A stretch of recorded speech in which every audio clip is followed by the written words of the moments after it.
8:05 de la mañana. Nosotros ya nos encontramos en ampliación de noticias. Ya estamos completos, ya estamos con Fernando Carballo. Fernando, ¿cómo estás? Buenos días, Patricia. ¿Qué tal, Ricardo, Fernando? buenos días. ¿Cómo estamos? Amigos, bienvenidos a Ampliación de RPP, confianza por todos los medios. Así es, señores. Hoy día tenemos una discusión interesante porque el señor Ernesto Blume, el presidente del Tribunal Constitucional, ha señalado que probablemente hoy se debata y se revise la demanda competencial, eso, ¿no? así es, se decida para ver si es admitida o no. Recordemos que no es que se va a tomar una decisión, Fernando, Ricardo, sobre el fondo del asunto. Simplemente se va a definir si el Tribunal Constitucional se debe pronunciar sobre la constitucionalidad del cierre del Congreso. Es un documento que ha sido presentado por Pedro Lachea en su calidad, según reza el texto, de presidente del Congreso, lo cual plantea algunas dificultades también, y en el que se pide que se solicite que el gobierno no ha actuado excediéndose en sus atribuciones constitucionales. Así de manera que las consecuencias podrían ser graves. Así es. Recordamos, Ricardo, no es que el TC va a decir si lo que hizo el señor Vizcarra está bien o mal, simplemente va a señalar si a ellos les toca pronunciarse sobre el tema, sí o no. Y sobre eso ha habido una discusión larga con distintas posiciones, y nosotros hemos invitado a dos expertos en el derecho constitucional para que nos ayuden a entender el tema. Está el doctor Francisco Eguiguren, exministro de Justicia, experto en derecho constitucional, así como el doctor Aníbal Quiroga, los dos pertenecientes a la misma rama. Muchas gracias, señores, por estar con nosotros. Bienvenidos. Muchas gracias, buenos días. Bueno, las preguntas de cajón, doctor Francisco Eguiguren, ¿cuál es su pronóstico sobre lo que va a ocurrir o, en todo caso, cuál, a su criterio, debería ser la posición del Tribunal Constitucional en este caso? Sí, buenos días a todos. Muy buenos días. Y a quienes nos ven y nos escuchan.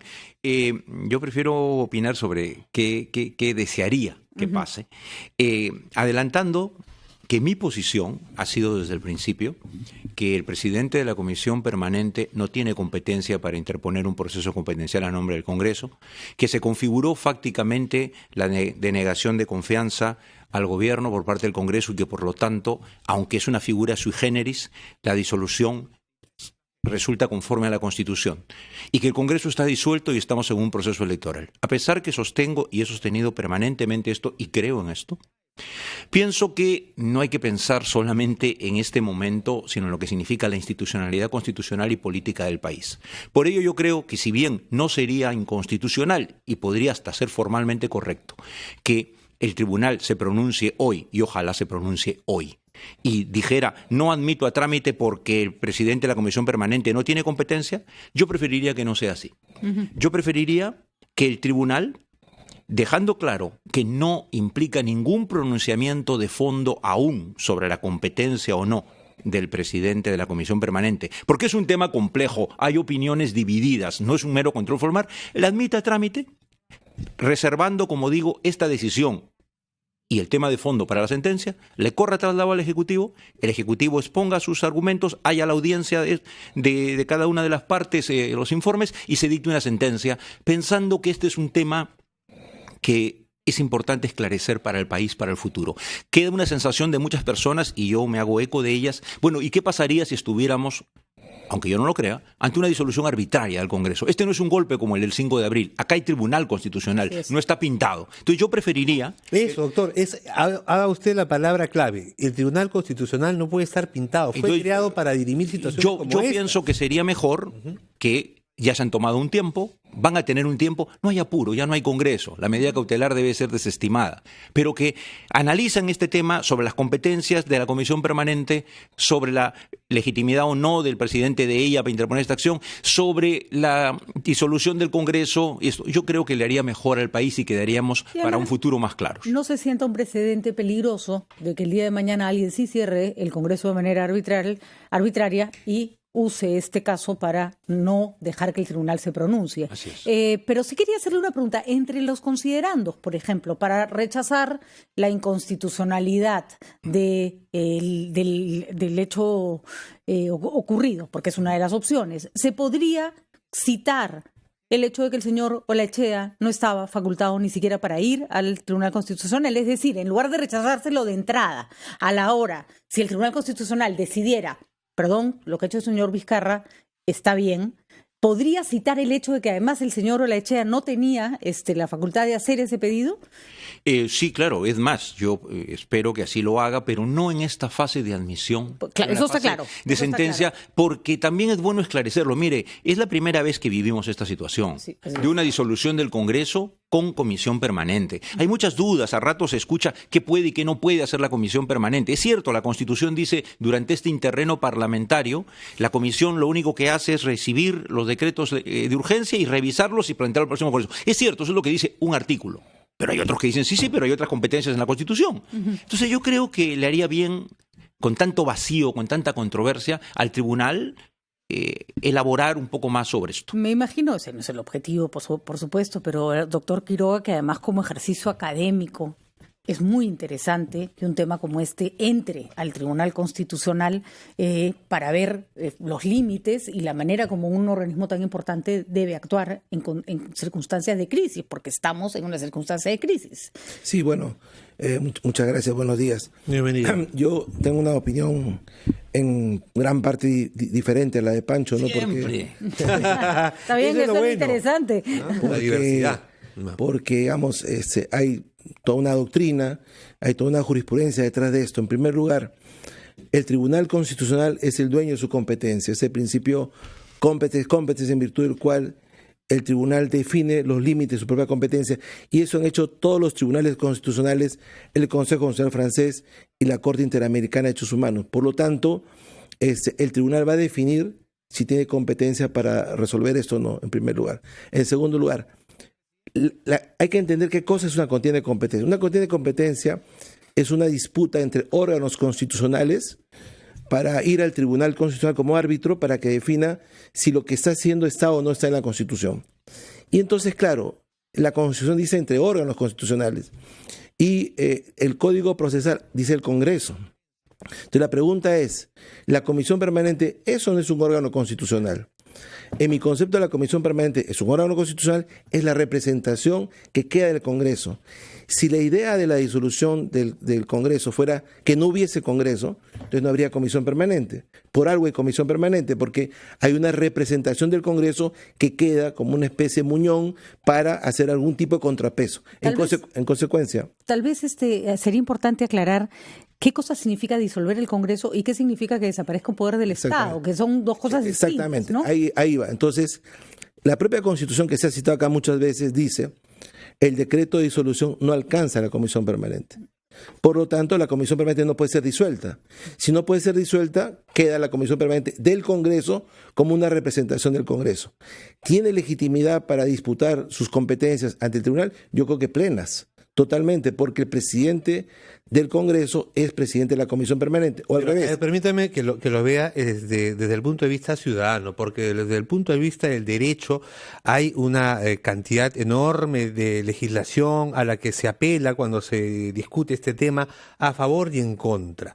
Pero desde la lógica más elemental, ¿no sería más bien una leguleyada decir, es que mira, de acuerdo a que, y como esto lleva una coma por aquí y un acento por allá, es que ya el Congreso no tiene posibilidad de revisar este tema? Es decir, han disuelto al Congreso, el Congreso dice que ha sido inconstitucional o está mal hecho. Si es que el Congreso no puede reclamar, ¿quién? Así es. Justamente, Ricardo, tú has dado el clavo, porque fíjate la contradicción. Para justificar lo que ha hecho el presidente Vizcarra, se aluden a conceptos de interpretación, negación fáctica, la Constitución es amplia, la Constitución es flexible. Pero para negar la contienda de competencia se va al punto y coma, donde dice el pleno, ¿no? Entonces, desde mi punto de vista, con la propia trayectoria del Tribunal Constitucional, es muy difícil pensar que va a renunciar a pronunciarse en un tema tan complicado que nadie lo había pensado que se podía dar, como el tema de la disolución del Congreso, al cual no alcanza la Comisión Permanente. Y el presidente de la Comisión Permanente... Entre ustedes están de acuerdo. Entonces voy a buscar yo que ustedes no estén tan de acuerdo, señor. Hay una diferencia. Perdón, Fernando. Que la medida tomada es sui generis.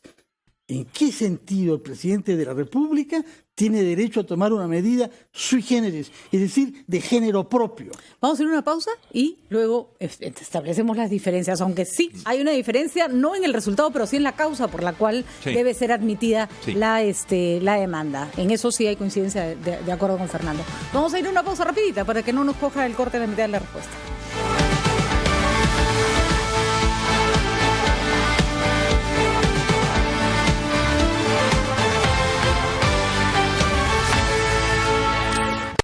El Instituto de Neuroestimulación de Lima. Somos pioneros y únicos en el Perú con años de capacitación y experiencia en el extranjero en el uso de la estimulación magnética transcraneal para el tratamiento de la depresión, adicciones y otros trastornos neuropsiquiátricos con equipos de última generación. Llámenos al 620-9000 o visite nuestra página web. Para ser innovador hay que aprender de los que no son como tú, de los que no piensan como tú, de los que no aman como tú. Los innovadores no siguen la corriente, ni se rinden a supuestos límites. La innovación empieza por abrazar las diferencias, porque solo escuchando otros puntos de vista puedes aprender. Abre tu mente. Innova UPC. Feria Taurina del Señor de los Milagros 2019, con las mejores figuras del toreo: Enrique Ponce, José María Manzanares, Sebastián Castela, Miguel Ángel Pereira, Cayetano Rivera, Joaquín Galdós y por supuesto nuestro gallo peruano Andrés Rocarrey. Hacho 2019, del 20 de octubre al 1 de diciembre. Entradas a la venta en Teleticket.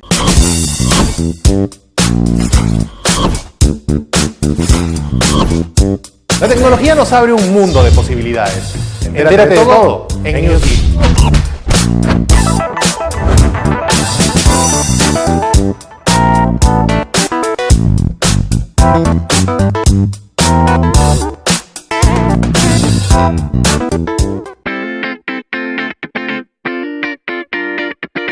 Si vas a solicitar un préstamo, lo importante es que lo hagas en instituciones del sistema financiero formal.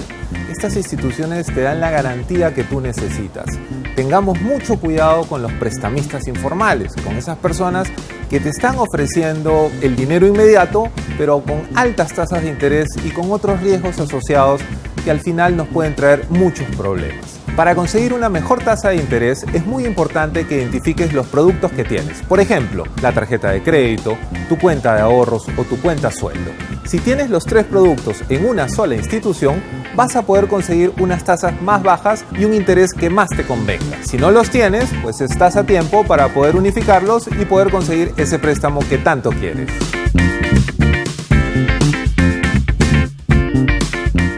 ¿Cómo somos los peruanos? Amables. Somos peloteros, somos hinchas. ¿Juegas pelota? Emprendedores, pero a algunos se les pueden pegar las sábanas. ¡De buen diente! ¡Uy, qué rico huele! Somos divertidos. Descubrir nuestra identidad es el reto de este programa. Todos los miércoles a las 10 intentaremos averiguar usted y yo cómo somos los peruanos.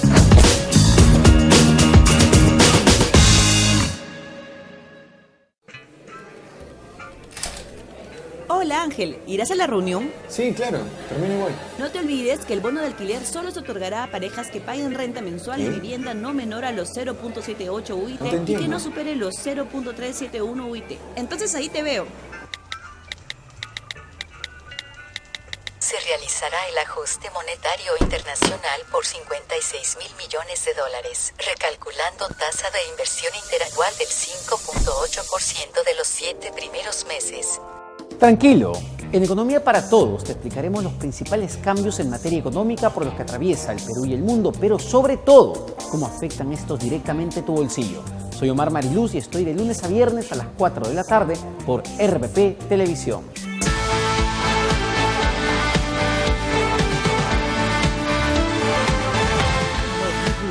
Eguiguren de que él solía discrepar de Aníbal Quiroga. Sin embargo, sobre este punto parece que ambos consideran que es bueno para el país que se declare admisible esta demanda para que podamos tener claridad sobre qué es lo que se hizo y cuán legítimo era.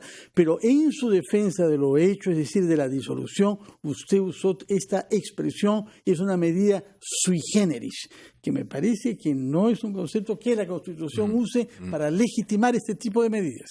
Sí, bueno, con la aclaración, con Aníbal somos viejos amigos, nos apreciamos mucho, hemos venido coincidiendo mucho en esto y cuando discrepamos lo hacemos con mucho respeto y con mucho afecto. Que, por cierto, señores, es algo que necesitamos a gritos. Que se replique a todos. No necesitamos que la gente esté de acuerdo, sino que discrepe con altura. Ocurre en general en la mayoría de constitucionalistas que mantenemos una buena relación, la mayoría de nosotros. Sí, quizás la palabra sui generis no fue lo mejor desde el punto de vista técnico, pero que sí creo que era lo que define la situación, porque ya, por ejemplo, la Comisión de Venecia ha hablado de que es inusual, ¿no? Quizás es una palabra más. Yo lo que puedo decir es inédito, porque en verdad la cuestión de confianza no está muy bien regulada en el Perú. Por ejemplo, es algo que a veces yo señalo en clase, ¿cuántos votos se necesitan para considerar que el voto de confianza ha sido otorgado? Estoy seguro que ustedes me van a decir, y con razón, igualito que pasa con la censura, mitad más uno, ¿no es cierto? Mayoría simple. Así es, así debería ser, así no viene siendo. La Constitución no dice nada, el reglamento del Congreso no dice nada, y en el Perú se han otorgado confianzas por mayoría simple, lo cual me parece mal. Entonces, la cuestión de confianza tiene muchos vacíos. Ya hace poco el tribunal tuvo que decir, se puede plantear sobre cualquier asunto, se puede plantear sobre el proyecto de ley. O sea, es una institución un poco, hemos conocido más de la censura, y la cuestión de confianza cuando se ha planteado ha sido o denegada o manipulada. Entonces, yo creo que ha sido una figura inédita que el presidente diga, por sus hechos, en sus actos, me han denegado la confianza que después, por mayoría simple, formalmente me han otorgado. Entonces, eso, digo, inédito, sui generis, peculiar, amerita también análisis del tribunal. Pancho, hay una expresión en el derecho que técnicamente regula esto. Es una figura excepcional. En el derecho hay reglas generales y hay reglas excepcionales. Y un principio básico de interpretación dice que las normas o situaciones de excepción no se pueden extender o no pueden ser sujetas de analogía. Entonces estamos en una situación excepcional, que es que el Congreso ha sido disuelto, salvo la Comisión Permanente, el presidente gobierna en un interregno mediante decreto de urgencia, y es un protocolo que nadie había previsto, porque el constituyente del año 93 pensaba que iba a haber un entente. En la medida en que dos gabinetes censurados o negar la confianza da como consecuencia la disolución del Congreso, nunca se iba a llegar a esto porque el Congreso no se iba a hacer el harakiri. Nadie imaginó que eso se iba a forzar a llevar a la situación en la que estamos ahora. Entonces, no está previsto este protocolo. Por ejemplo, la Comisión Permanente, ¿es Comisión Permanente o no es Comisión Permanente? Pancho ha dicho una cosa que no está en la Constitución. Ha dicho, la Comisión Permanente solo puede recibir decreto de urgencia. Eso no dice 135. No, dice, recibe los decretos de urgencia.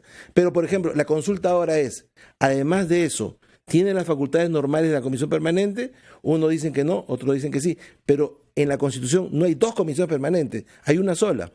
En segundo lugar, los decretos de urgencia con los que el presidente gobierna son los decretos de urgencia de que habla la propia Constitución con los límites para materia económica y financiera, o son otros decretos de urgencia, como dice ahora el Ministerio de Justicia, que el presidente puede legislar sobre cualquier cosa con el rótulo de un decreto de urgencia. Eso no dice la Constitución y es una interpretación extensiva de una situación excepcional. Entonces la pregunta es, en esta situación excepcional, ¿el Tribunal Constitucional va a excluir su palabra? El tribunal que se ha metido con el himno nacional, con el Día del Molientero, con cuanto tema ha habido... un perrito del ascensor. Así es, con cuanto tema ha habido importante para el derecho constitucional. En una situación como esta, inédita, excepcional, va a silbar y mirar por otro lado. No sabemos, porque no sabemos si el presidente ha hecho correcto uso o no correcto uso de una facultad excepcional, si la interpretación constitucional ha sido la correcta, si existe esa negación tácita o no existe la negación tácita. Es muy difícil pensar que el tribunal va a negar su palabra. Entonces, para poderlo entender más fácil, ¿qué es lo que va a ocurrir hoy día? ¿Qué es lo que debe ocurrir hoy día? El partido va a empezar. No sabemos cómo va a terminar. Va a empezar. Se va a dar el play de honor. Entonces, es difícil pensar que se va a cerrar el estadio y a la gente se la va a mandar a su casa. Va a haber un partido. ¿Cuál es el resultado? En teoría, de 0 a 100. Desde decir que el presidente Vizcarra ha hecho muy bien y merece un voto de aplauso constitucional, hasta decir que el Congreso se restituye y que no van a haber elecciones. Que eso pase va a ser difícil, coincido con Pancho. Probablemente el tribunal va a explicar toda esta situación, va a generar una interpretación para cubrir este interregno, va a hacerse un protocolo, pero probablemente no va a volver las cosas para atrás. ¿Cuánto tiempo tomaría que haga eso? Más o menos 2 a 3 meses. Es interesante porque, bueno, ya sabemos que lo va a admitir, o por lo menos eso estamos, de repente no, y nos quedamos todos así, guau. Pero no, porque debería ocurrir eso, ¿no? Es lo predecible, vamos a esperar la decisión que se tome, y sí me gustaría saber las consecuencias sobre la decisión que se tome, en uno o en otro sentido, porque han señalado los dos que la Constitución en algunos casos genera o vacíos o genera, al ser una situación nueva, dificultades para saber qué es lo que se debe hacer. Ojo que esto también puede llevar a las voces que quieren cambiar la Constitución, que también es una de las opciones. Entonces, ¿está tan mal hecho esto que va a necesitar un cambio, o simplemente el tribunal puede, por ejemplo, sugerir ajustes o sugerir interpretaciones que queden fijadas para el futuro, ¿no? Bueno, el tribunal a lo largo de su historia, con distintas composiciones, si en algo ha sido consistente, es decir que casi lo puede hacer y decir todo. Y que puede decir, no puede legislar, ¿no es cierto? Que sí, bueno, ha emitido sentencias interpretativas donde a veces ha llenado vacíos, ha esclarecido omisiones y hasta le ha dicho, Congreso, reforma la ley, reforma la Constitución. Entonces, ya hemos visto, pues coincidimos con Aníbal, cuántos vacíos hay. No perdamos de vista que las constituciones, como dijo alguien, son un poco hijas de su tiempo, ¿no? La Carta del 93 fue aprobada por una mayoría absoluta, fujimorista, poco después de un golpe, y lo último que pensaba un gobierno que había dado un golpe y que se veía forzado por razones políticas a ir a una constituyente y una constitución era limitar las atribuciones. La comisión, este diseño constitucional fue impuesto por referendo popular. Claro, apretadísimo. Entonces, no pensaron, creo, los constituyentes demasiado en esta etapa, ¿no? En este llamado, Carlos Torres y Torres Lara le gustaba decir eso, interregno, ¿no? En esta etapa de Congreso disuelto, elecciones y Congreso que viene. Por eso no es un golpe de Estado. Yo creo que la Comisión Permanente en ese diseño constitucional queda muy deslucida, pero fue el diseño que hicieron. Y por eso tenemos tantas dudas. Entonces yo sí creo que es la oportunidad, porque primero el tribunal conceptualmente y luego a nivel del Congreso, en su reglamento, en la propia Constitución, se perfeccione estas figuras. Entonces, hay demasiado vacío, demasiada controversia. ¿Pueden formar parte, bueno, si ese cambio constitucional, necesitan una constituyente o pueden formar parte de la reforma política que se comenzó y que se ha dejado a medias y que, por cierto, se tiene que terminar? Lo que pasa, para contestar la primera parte de la pregunta, es que cuando Kelsen crea el Tribunal Constitucional, no lo crea para que cuestione las leyes o la competencia. La idea de un Tribunal Constitucional es hacer la interpretación de la Constitución. Kelsen, después del sistema americano, estaba convencido que siempre las constituciones son más pequeñas que la realidad y por lo tanto alguien tenía que hacer esa interpretación.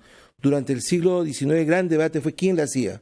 En Alemania había una discusión larguísima entre Fernández Lasalle y Carl Schmitt acerca de quién hacía la interpretación, si el Congreso o el Kaiser. Y Kelsen dijo, no, un órgano distinto que se llama el Tribunal Constitucional. Entonces, para responder tu pregunta, el tribunal está hecho para hacer la interpretación de la Constitución porque siempre tiene valores y principios que tienen que ser desarrollados, ¿no? Ahora, en la actual situación, Pancho insiste 2 veces en decir, como hay Congreso, como hay elecciones, no hay golpe de Estado. Yo no creo que el golpe de Estado se defina porque haya Congreso o porque van a haber elecciones o porque no han habido tanques en las calles, sino policías con varas y rejas. Yo creo que el golpe de Estado se define porque si se cerró bien o mal el Congreso, si el presidente estaba facultado para hacerlo o excedió esas facultades. Ahí se definiría el golpe de Estado y es un punto de discrepancia. Ahora, ¿cuál puede ser el resultado de esto, Patricia? Que se elija un nuevo Congreso, que tenga una mayoría de izquierda, ¿no es cierto?, y que plantee una reforma constitucional profunda o una asamblea constituyente de consecuencias insospechadas. Ahora, yo ahí sí no sé, ¿ustedes cómo lo ven? Porque ¿izquierda representada por quién? ¿Por Verónica Mendoza aliada a Cerrón? ¿La derecha representada por quién? ¿Por un fujimorismo? Por eso. O sea, no podemos predecir, qué va a pasar en este Congreso. No pretendo predecir, digo cuáles son los riesgos que hay. Bueno, pero es verdad, y ahí sí coincido con que no cambiar toda una constitución y cambiar todo el marco económico sería en parte un retroceso, sin que eso no quiere decir que hay cosas que ajustar. pero si se elige un Congreso de mayoría de izquierda, pues con ese Congreso habrá que bailar, ¿no? Entonces la hipótesis es una reforma en la primera legislatura, el próximo año, una reforma en la segunda, se amplía el mandato legislativo, ya no sería solamente por año y medio, el presidente continuaría en ejercicio, todo se puede hacer. Es decir, el nuevo Congreso que vaya a terminar el 2021 es una incógnita. Entonces, para ti, Aníbal, ¿tendría que regresar al Congreso que se fue? No he dicho eso. Lo que he dicho es que... Por lo que cuentas, el nuevo es como para salir corriendo. No, lo que he dicho es que hemos entrado en una vorágine cuyo resultado nadie lo puede predecir. Ya, en eso sí estamos todos de acuerdo. Lo delicado de esto, lo trascendente, es que en pocas semanas, porque son semanas, aunque digamos meses, vamos a tener que votar y vamos a tener que elegir un Congreso. Y nada va a cambiar respecto al deterioro de la legitimidad de las organizaciones políticas, al desprestigio de la clase política. E igual tenemos que ir a votar, igual tenemos que elegir. Por lo tanto, es un poco incierto el resultado. Quizás la única novedad trascendente va a ser el debut en política del Partido Morado. Es la única novedad. Habrá que ver, pues, ¿no? ¿Qué es? ¿Cómo le va? Pero lo que digo es... No creo que cambie gran cosa. No, es que el problema es que vamos a tener que elegir. El pueblo tiene que elegir, tenemos que elegir.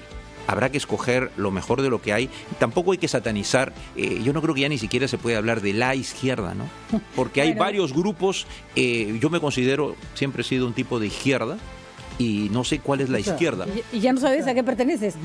Es que yo creo que hay tal nivel de fraccionamiento, de pérdida de legitimidad, de conflictos menores. Y creo que les pasa igual a los no hablemos, claro, es difícil hablar de la izquierda, la derecha, son agrupaciones políticas muy mermadas en su representatividad. Sin embargo, muchas de ellas van a estar sentadas en el Congreso y lo pueden hacer casi todo. Yo tampoco hay que tenerle miedo a reformas constitucionales. La Constitución tiene ya 20 y tantos años, hay que hacer ajustes. Esa discusión la tendremos más adelante. Lo cierto es que Chile acaba de demostrarnos que en todas partes las cosas pueden ser impredecibles. Claro, nuestro gran reto es elegir un Congreso mejor que el que teníamos. Eso sí, eso deberíamos poder hacer. Gracias, señores. Nuestro agradecimiento a Francisco de Buren y Aníbal Quiroga, constitucionalistas, en una interesantísima conversación que nos ayuda a ampliar el panorama. Luego de los titulares vamos a conversar desde Bruselas, porque se encuentra en Europa, nuestro canciller Gustavo Meza Cuadra, sobre la crisis internacional de los refugiados, los venezolanos en Latinoamérica. Pero no solo eso. Ya volvemos.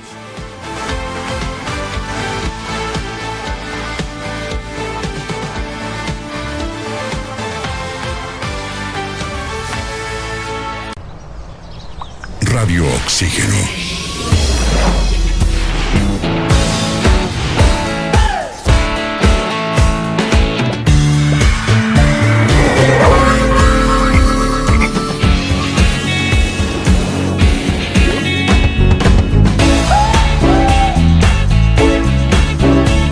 Vemos el mundo diferente porque respiramos música. Radio Oxígeno, clásicos del rock and pop. Doctor Juárez, ¿quién menciona a Humberto Abanto? Es decir, ¿cómo es que se llega a incriminar en este caso o a sospechar del doctor Humberto Abanto?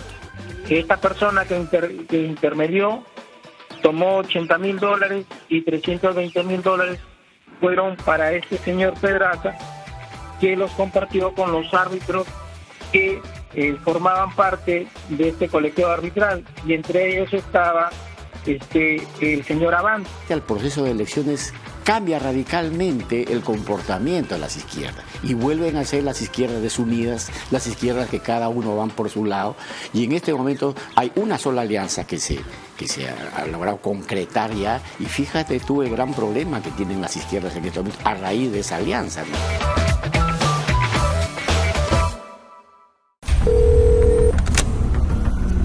Tres sujetos armados nos están asaltando.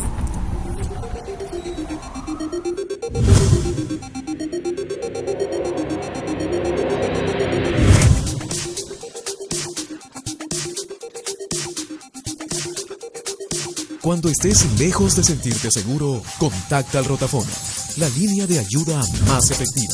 Llámanos al 438-8008. Contáctanos a nuestro WhatsApp 951-431-013 o encuéntranos en Facebook y Twitter usando el hashtag Rotafono.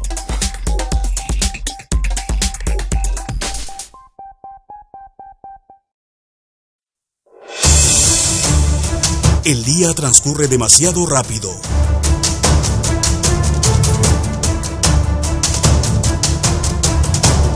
Nosotros nos detenemos para analizar los hechos y explicártelos al final de la jornada.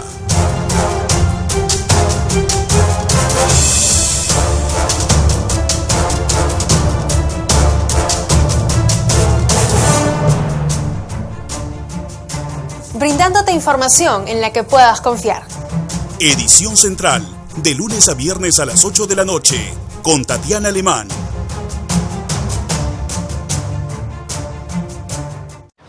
Todos los peruanos que tengan los apellidos que figuran en una lista de la Embajada de España accederán a la nacionalidad española inmediatamente.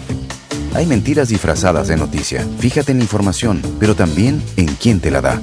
Felizmente existe RPP, confianza por todos los medios.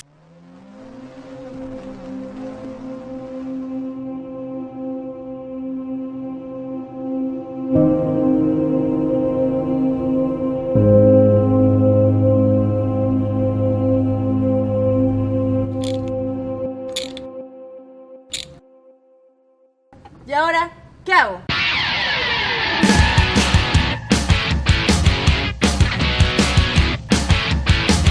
Todos los lunes a las 10 de la noche.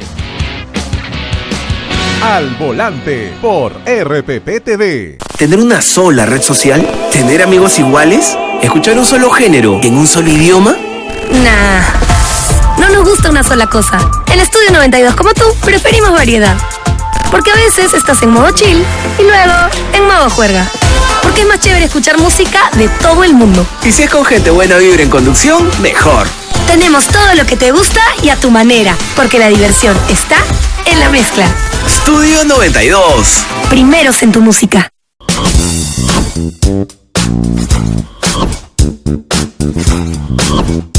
La tecnología nos abre un mundo de posibilidades. Entérate de todo en Newsbeat.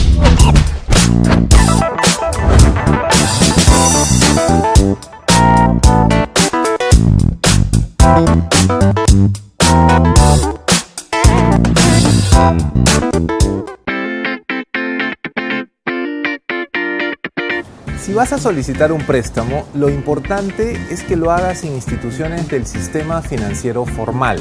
Estas instituciones te dan la garantía que tú necesitas.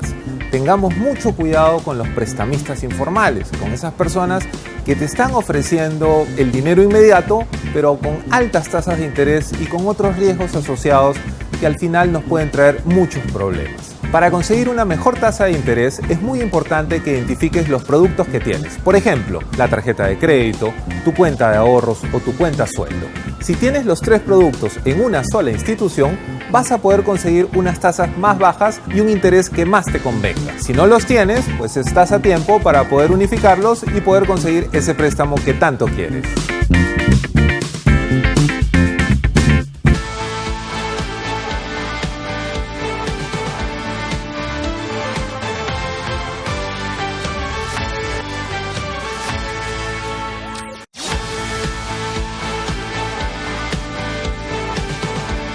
De la mañana con 38 minutos, estamos de regreso con ampliación de noticias aquí en RPP, confianza por todos los medios. Lo ha anunciado Fernando, Patricia, estamos en comunicación con el canciller Gustavo Meza Cuadra, que él está participando ahora mismo en Bruselas en la Conferencia Internacional de Solidaridad con los Refugiados y Migrantes Venezolanos, una reunión que organiza la Unión Europea, la ACNUR, la Agencia de las Naciones Unidas para los Refugiados. Buenos días, canciller. Bienvenido.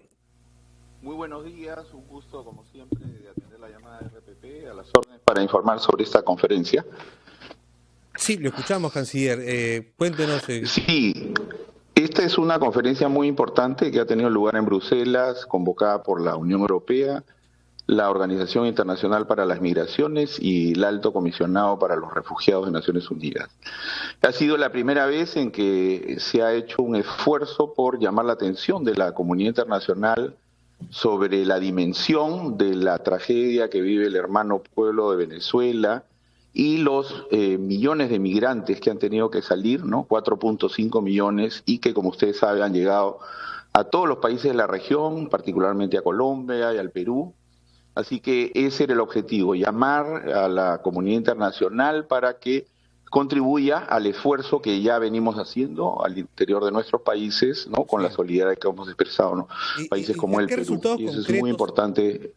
¿Qué resultados concretos espera el Perú? ¿Qué va a plantear? ¿Cuál es la postura peruana respecto a esta crisis que atraviesa Venezuela y que se ha agravado en los últimos años? En esta oportunidad, esta no ha sido una conferencia para compromisos específicos de cooperación, pero sí, a pesar de ello, han habido diversos anuncios de varios países, ¿no? De la Unión Europea, Estados Unidos, España, sobre cómo puede apoyar la comunidad internacional a esta tragedia. Como he dicho, hay necesidades en los países, estamos desbordados en los temas de salud, de educación, y ese ha sido el planteamiento del Perú, llamar la atención de que esto es un problema no solamente nacional, sino es regional y global. Y ese llamado de atención, canciller... la cooperación internacional, perdón. Yo sé que los diplomáticos tienen sus formas, por supuesto, pero ese llamado de atención puede ser un poco más enfático. Necesitamos plata para atender a un montón de gente cuyo problema se origina de manera absolutamente independiente a los países que los están recibiendo.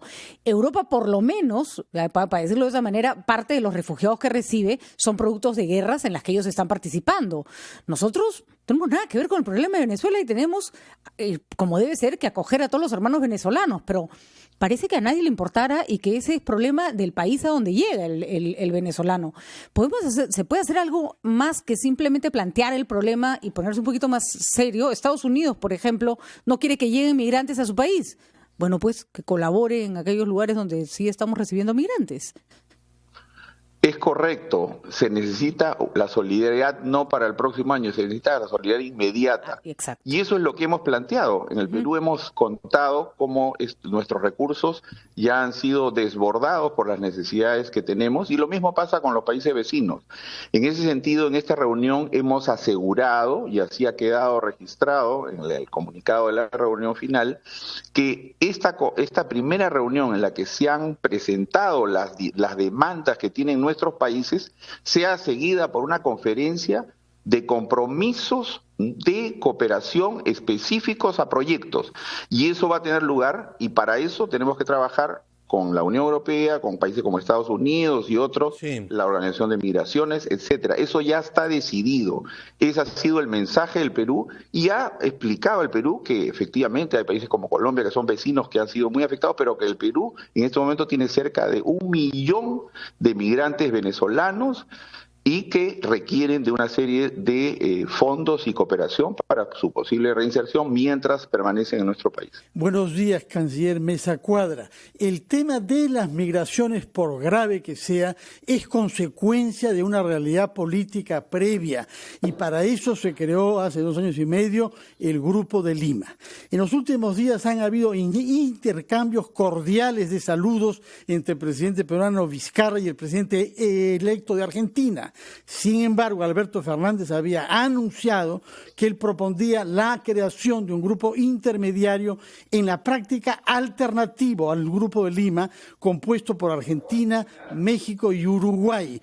¿Qué diseño tiene usted para que el Grupo de Lima siga jugando en el papel que ha cumplido desde agosto del año 17? Mire, el Grupo de Lima ha jugado un rol sumamente importante para llamar a la atención de la comunidad internacional sobre este problema y para ejercer presión sobre el régimen ilegítimo de Nicolás Maduro. Y lo va a seguir cumpliendo. Estamos comprometidos en eso. Vamos a tener una reunión el 7 de noviembre, es la primera reunión en la que yo voy a participar de este grupo, y tenemos como objetivo relanzar al grupo con nuevas ideas, nuevas iniciativas. Tenemos que trabajar con el Grupo de Contacto Internacional, y hay varias iniciativas. Nosotros no nos cerramos a que puedan haber otras iniciativas, pero el Grupo de Lima ha jugado un rol central y lo seguirá jugando. Hay una serie de elementos que nos unen, ¿no? El compromiso para que haya una pronta elección legítima, transparente en Venezuela. Ese es el objetivo central y en eso coincidimos también con el grupo Contacto, donde países de Europa y de la región participan. Ahora, embajador, la situación en Latinoamérica está convulsionada. Hay unas protestas masivas en Chile, pero también preocupa lo ocurrido en Bolivia. La Organización de Estados Americanos, la Unión Europea han señalado la necesidad de ir a una segunda vuelta electoral porque evidentemente Evo Morales se ha proclamado ganador con un fraude. ¿Cuál es la postura del Perú, del gobierno de Martín Vizcarra, frente a esos hechos? Nosotros hemos elaborado un documento que ha sido difundido a la prensa en el que señalamos que saludamos el ofrecimiento del gobierno de Bolivia para que se realice una auditoría del escrutinio que ha tenido, de la elección que ha tenido lugar en Bolivia y que la OEA está dispuesta a realizar. En ese sentido, nosotros esperaremos a que esa auditoría se lleve a cabo y que esta refleje si efectivamente se ha respetado la voluntad popular del pueblo libremente que ha ejercido en las urnas. Así que esa es la posición del Perú. Vamos a apoyar a la misión de la OEA en esta tarea que creemos muy importante. ¿Y la interpretación sobre lo que está ocurriendo en Chile, la crisis chilena?